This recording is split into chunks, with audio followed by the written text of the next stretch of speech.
Hey guys, Rick here from Earthborne Equipment. Behind me I have a JCB 1CXT. It's a compact track backhoe, the smallest backhoe in the world. Has a front skid steer loader quick hitch, as well as a side shift backhoe on the back. We're just going to take a couple minutes. We'll go around a quick informational, operational video so you can learn how to run this thing. All right guys, we'll start around the front here. This right here is a loader guard or a loader strut that you're going to put right on this front when we have the bucket lifted in the air if you need to access the engine compartment underneath here. Right next to that, you'll see these hydraulic lines. This machine's outfitted with a standard flow set of lines and a high flow set of lines on the other side of the machine. I'll show you that in a second. But you'll notice that this is all steel pipe work running down to the bucket. Down in the bucket here, we do have a manual skid steer quick attach.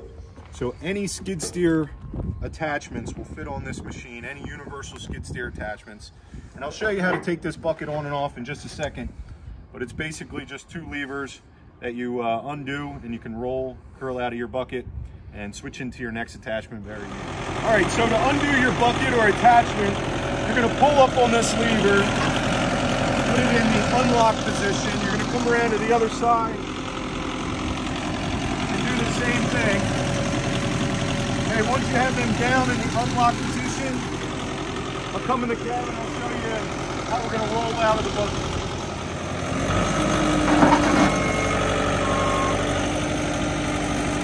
Okay, now that we're out of our attachment, we're just going to reverse that process and lock back into our attachment. I'll show you that now.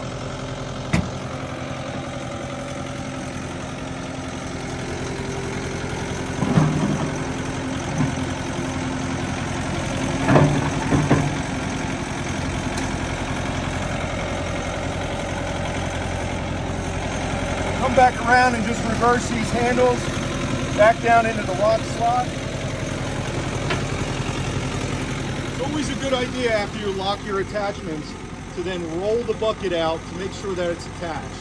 I'll show you that now.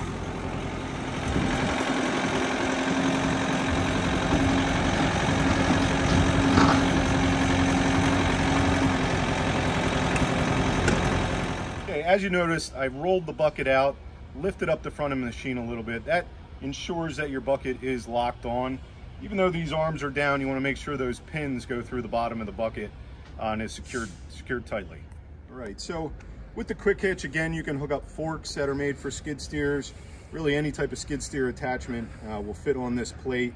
And then this one is outfitted with a 71-inch bucket.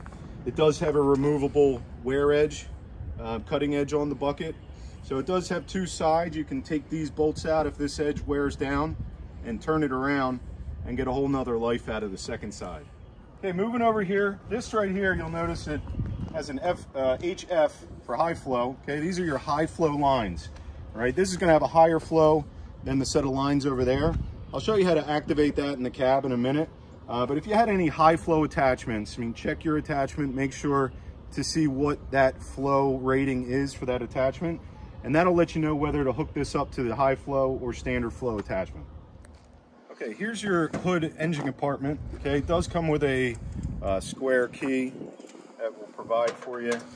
Basically, you just turn that on there, you turn it to the left, and this hood will open up. It does have a lock right here that you can prop the hood open. Then you'll have access to your air filter, engine oil fill, dipstick, some of your daily checks that you're going to go through. Please check out our daily maintenance video on this machine so you can understand where everything is. There is also some side panels here. So if we needed further access to the engine compartment, we can raise that loader arm, stick the cylinder lock onto the bottom cylinder here, and then remove those with just some wing nuts. You remove these side panels and then you have access to pretty much the whole engine compartment. All right, moving around to this side, you're going to notice this silver key on the top. This is a battery isolator switch. Okay, so it's easily removed. And what that does is, just like the other machines, it cuts off all the electrics to the machine. So if this machine's sitting for a period of time, you may want to take this out. It's also a good safety measure so that you can disconnect everything. Even if they had a JCB key for this machine, they would not be able to start it unless this isolator key is in place. All right. under this panel as well, you have three nuts on the top that you can remove, and your battery is going to be located right underneath this panel. So if you needed to jump the machine, it's 3 easy bolts to take off and you have access to your battery. Okay, moving around to the back end, we do have what we call downriggers. You'll notice that they don't fold out, they go straight down for that compact design. You have some indicators right here. So there's a red indicator on this side, and that'll show you when that downrigger is in the up position. Okay, you do have an ability to lock this with a winch pin in case you were transporting or didn't want the outriggers to drift over time. Moving around the back, you do have a side shift backhoe on this machine. So you can move this carriage all the way from the left to the right and vice versa when you're in the cab. It is a manual side shift, so we'll show you how to do that using the boom and dipper to move that over. These are the hydraulic pucks on the machine that lock that carriage into place. So we have a lock that will disengage from inside the machine, which will release these hydraulic pucks and allow us to push that carriage left and right, allowing us to dig a square hole, rectangle hole, without repositioning the machine. All right, you'll notice a few hoses on the back end here. This machine is equipped with single direction and bi-directional flow. So you'd be able to run a thumb on here if you wanted to, with bi-directional, an auger, anything like that. You can also run a hammer or a tamper, single direction attachments. So this would be your attachments for your auxiliary. Okay, you have an inner extending boom. Okay, that's going to slide in and out, giving you extra dig depth. Right on the back side here for that inner extending boom is a lock. So what you do is you pull this out and turn it, and that will lock in the extending dipper so it doesn't drift over time, or if you're using a hammer, it's a good idea to lock that in so guys aren't sticking that extending boom out and putting extra stress on the extending boom. All right, so if you needed to change the bucket from a standard bucket to a grading bucket or a cemetery bucket, pretty easy, only 2 pins here. These are the snap rings that you'll take out of these. Okay, you have 2 snap rings, and then you just grab a metal punch and a small sledgehammer, and you can knock these pins out. Important to keep these greased. It'll make changing buckets a lot easier. All right, right here you're gonna notice this red lock here. Okay, this is a boom lock. We have it in the down position at the moment, but when this pin is up, you can move this lever forward, and this will lock around this to secure your boom from drifting, or when you're transporting, or even when you're tracking. It might be a good idea to put that manual lock on.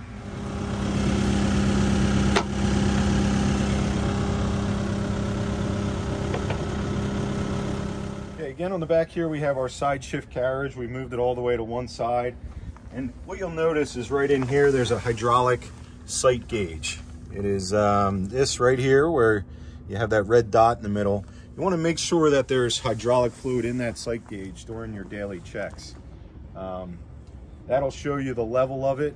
Now you do need to have the dipper and boom in a certain position per the owner's manual to get an accurate reading on that. But it is a good idea to definitely check that every single day to make sure that you didn't lose a whole bunch of hydraulic fluid overnight, or if there's any leaks on the machine. All right, right here you have your diesel fill, okay? On-road or off-road diesel is absolutely fine to use for this. It is a locking diesel cap. Same key that'll use lock the door and start the ignition. Okay, so diesel fill here. The fuel gauge is on the outside of this machine. You do have a temperature gauge, which I'll show you in a minute, on the inside. Some people mistaken that for a fuel gauge, a digital fuel gauge. This is your fuel gauge on your machine, located right outside the window. And you can, from your operator seat, you can see this to check your fuel levels. Okay, now we'll show you the inside of the cab. We'll go through the buttons. Before I get in, I just want to show you, this is where your data plate is, right on the engine firewall there. That'll have your serial number, different numbers that you may need for parts, things like that. When you're getting in and out of the machine, have 3 points of contact at all times. There is a step right here, and also step on the track, and you have handles on the door and side entry to get in and out. Just a tip, when you're getting in and out, it's always good to position the seat facing towards the door. If you lock it in this position, okay, when you're getting out, it gives you a smaller entrance to get in and out. So always turn the seat when you're exiting, leave it for the next guy. Easy to get in and out. You also won't damage your joysticks while getting in and out of the machine. All right, so in the cab here, you have two joysticks mounted on the seat. Okay, it's gonna operate just like a skid steer would in ISO mode. So this one, once we operate the loader end, will control your tracks, forward, back, left, and right, all turning. And then your right joystick is going to control your loader arm. So pulling it back, we'll lift it up. We'll show you all this in a minute. Turning it right, we'll dump the bucket. Turning it in, we'll curl the bucket. And pulling it back, we'll lift it up. Moving around this way, you do have some labels here that will show you the different controls of each joystick. And then right down here, you'll notice it's a what we call an anti-stall diverter here. So basically, you have three settings, and you know, you can turn it to whatever setting. It doesn't have to be locked into any of the settings. But what this is it controls basically a power management system for anti-stalling the machine. So if you want more track speed and you want to move faster but have less anti-stall prevention, you're going to want to turn it all the way counterclockwise. If you want somewhere in the middle, you can put it up towards the middle. If you would like more anti-stall prevention but less speed, you'll move it to the right-hand side.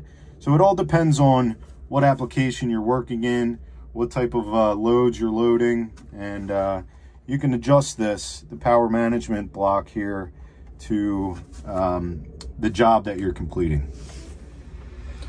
All right, on the floor here, you're gonna have your foot throttle, okay?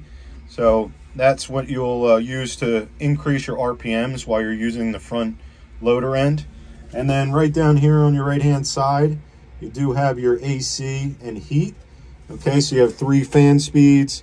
This is your AC on and off switch. So when you have the machine on, turn your fan on to whatever speed you like, set your temperature to cold, and push the AC button. Then you also have a 12-volt plug there as well. All right, moving around to the switches and buttons over here. This is your high flow hydraulics, okay? If you have it in that position, that's going to be the off position. If you click it down, when we have the machine started, you'll see this illuminate, okay? And that'll be in your on position. Again, that's for your right side hydraulics over here. That says high flow. So this is how you activate your high flow hydraulics, okay? And then it does have a third button on the back here as a reset button if you needed to.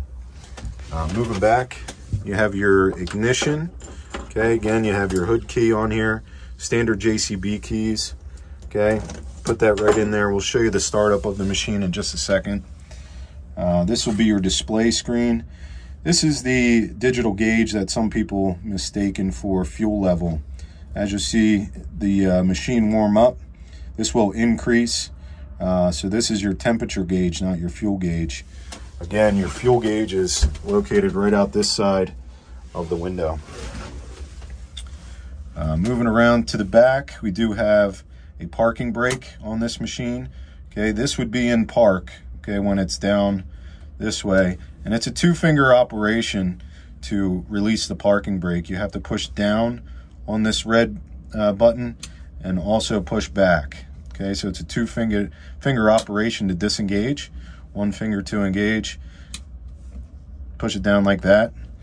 This is going to be your backhoe and loader controls. So if we are operating it like I'm sitting in the front, we're going to put it to the loader mode. Okay, and these joysticks, once we turn it on and activate it, will operate the loader mode just like a skid steer. So this will be the loader arm. We'll show you that in a second. If I was turning the machine around, or if I was turning my seat around, I would use this handle here. It allows me to swivel my seat. And once I got my seat around, I would switch my control to the excavator or digging end here. All right. The next button is your auxiliary on and off switch. Okay, so if you're using your auxiliary hydraulics, this was the button that you turn that on and off. If equipped, this is with a beacon light. Okay, so there's a plug on the outside, just like the full-size backhoes. You can turn it on and off your beacon light. This one has a 3-position switch on here. We have front and rear work lights on this one bucket button. So if you push it once, it's going to be your front lights. If you push it twice, that's going to be your front and rear lights. And then right here we have a switch between our 2 auxiliaries. So we have our extending dipper bidirectional flow. For the extending dipper, we would have it down in that position. If we were using an attachment, single direction, we would use it on the hammer function, the auxiliary hammer function right there. And then back here we have your windshield wipers for the rear of the machine. Okay, continuing down, you have your beacon light. So if your machine is equipped with a beacon light, this is the button that you would use to turn that on and off. There's a plug right on the roof where you would plug that in and then control your operation of your beacon light through this button. This is a 3-position rocker switch. You have your front and rear work lights on this one button. So if you click it once in the center position, that will be your front work lights. If you click it again, that's going to be your front and back work lights. And then all the way up is going to be off. The next button here, you have a switch between your auxiliary hydraulics and your extending dipper. So if we wanted to use the extending dipper, we're going to have it on the extending dipper mark, and that light will be illuminated, showing us that we have our auxiliary controls set to the extending dipper. If we were using an attachment, we would switch it to the attachment side and have the button switch that way. And then last, you have your windshield wipers. So you can turn that on and off for your rear windshield wipers. Moving right down here, this is a hand throttle for your backhoe controls or for your RPMs. So when you're digging with your back end here, you can increase your throttle by pulling that up, and decrease it by putting it down. All right, moving back towards the back panels of the machine. This is just an air vent, okay? That's for defrosting your windows, heating AC. Then you have your pattern controls, okay? So this machine does have SAE backhoe controls as well as ISO excavator controls. And these 2 patterns will show you ISO and your standard SAE controls. This is a marker for your downriggers. Okay, and those are going to be controlled by these 2 sticks right here. We'll push them forward and pull them back to retract them. This right here is your hydraulic lock for your pucks for that side shift backhoe. So to disengage the hydraulic pucks, you're going to pull this up and turn it, and it's going to stay up. All right, so that's when you'll know that your carriage is unlocked. And we'll show you in a minute how to move that side shift carriage from one side to another. But the first step you'll have to do is to turn this lock up. And then to relock it, once you have the carriage in the position, you just turn it and push it back down. Okay, right here you have your wiper box for the back window. And I misspoke in the previous clip. This one's going to control your front windshield, even though it's located in the back. You'll just have to turn and reach, and you'll be able to operate the front windshield. This one has its own switch here for on and off. Okay, down here you're going to have the right joystick for your controls. Okay, it's going to show you that. This is going to be one over here for your left joystick when you're digging. Right below that, you're going to have your single direction and bidirectional flow selector. Okay, right now we have it in bidirectional flow because we're using our extending dipper. If we were going to use a hammer, we would simply push this lever into the up position to use the single direction flow. Right now we're going to keep it in the bidirectional so we can use our extending dipper. Okay, this backhoe, this is actually an emergency exit as well, but you have the ability to bring this window up above your head. There's 2 thumb clips here, so you want to get a good grip on it and then pull back towards you and then press up. You want to make sure that it locks in. You're going to hear 2 clicks, one on each side. It's going to lock that window into place. Okay, so when we're starting the machine, you have your ignition over here. Okay, we're going to turn it once to the right we're gonna let these lights cycle through. Now they turned off pretty quickly today, but we're gonna wait for it to cycle through. And then in cold weather, you're gonna want to let the glow plug icon turn off. So we'll see if we can show you that real quick. It should be right here. So it goes off quick because we're pretty warm here right now. With that right there, you'll make sure that those lights cycle off before you start the machine. Once you start it up, you may, in cold weather, you may see the battery light start up here. All you have to do is take your foot on the accelerator, give it a little bit of gas. What that's going to do is charge that battery up. That light should go right off. You have a sequence of buttons that you need to hit to make sure that you're able to operate the machine. If you look down here, we went over, this is the loader end, this is the backhoe end of the machine. So if we want to operate the front loader end, first thing I'm going to do is make sure that this button is on the loader side. Okay, then I'm going to come over here to my left joystick. Okay, this left joystick has a button on the left hand side. I'm going to press that button. That's going to activate my joysticks. And if you can notice, it's a little hard to see, but there will be a green light on this joystick that will show that we have our joysticks live and ready to go for the front loader end. Okay, so again on this machine, your right joystick is going to control all your loader functions. So if we pull this back, okay, it's going to raise up your loader arm. If we turn it in towards us, it's going to curl the bucket. If we push it out, it's going to dump the bucket. Okay? And then if we push it forward, it's going to lower the bucket. Okay, and then this joystick on this side for the loader function is going to make us travel forward, backwards, turn left to right. We're not going to do that. We have a cameraman standing on the machine, but this one is what you will use to travel the machine left and right and move it wherever you'd like to. Okay, back on this right joystick here, we have a switch where we can control forward, backwards. This is going to be for your auxiliary hydraulics. So let's say we were running a grapple on the front. Pulling it back would open the grapple, pushing it forward would close the grapple. So this will be your auxiliary switch. One more button on the right, or the left-hand joystick. This one activates your joystick for when you're looking to operate the machine. Okay, and this one is your horn. And then you do have one button on the back, which we'll go over in just a minute. It's a override, so that you can operate the machine sitting in the opposite direction. Okay, so turned around to the back here. Again, I used my lever in the back of my seat to turn my seat around. And you'll notice once you turn past about 25% of the way, your joysticks will deactivate. This light on here will go off, and you'll notice that everything is dead. Okay, what we have to do now, since we're facing the backhoe end, is press this button to the excavator side. Okay, and then we have to reactivate our joysticks. So again, on this left-handed joystick, we're going to press this button in. That's going to activate this green light on this joystick, telling us that the machine is live in the back. Okay, again, this machine has two settings. We can operate our SAE controls or our ISO excavator controls.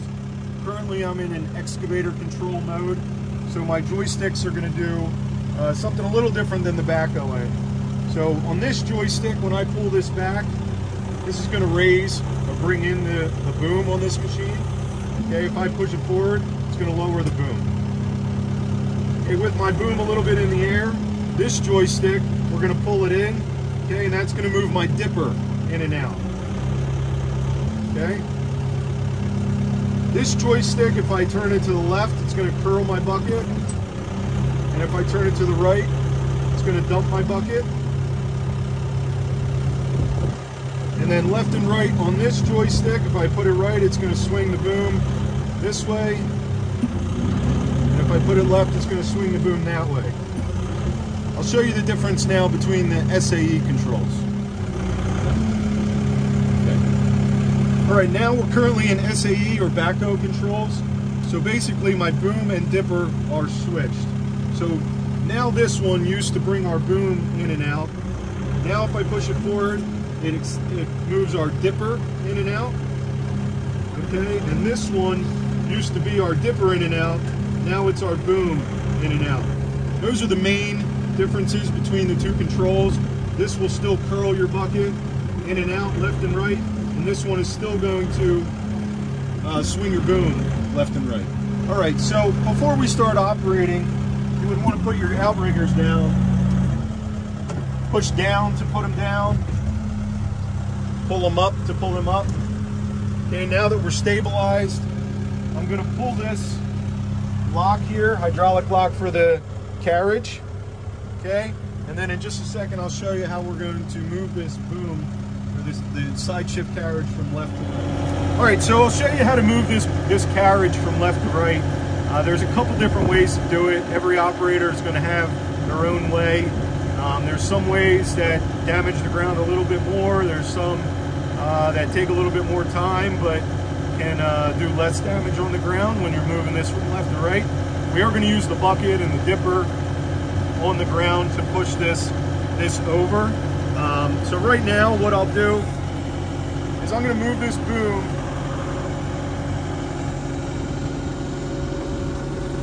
into a position where it's basically all the way over. Now I have my carriage unlocked already. So what I'm going to do is I'm going to put this bucket at a position on the ground. What I want you to notice is when I'm moving this boom up and down, you'll notice this carriage shifting.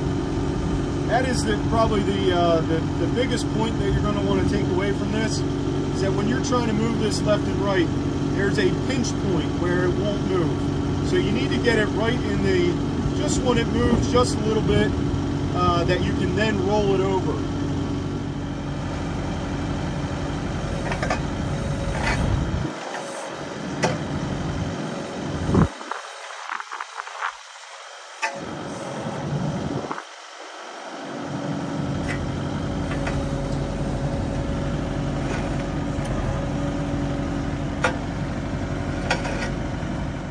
All right, that concludes our operational video for the JCB 1CXT. Inside the cab, you will see QR codes that will have this operational video as well as our daily maintenance video. So please check them out and then give us a call if there's anything you need for parts, service, questions on operation. Our numbers will be right in that binder for easy contact.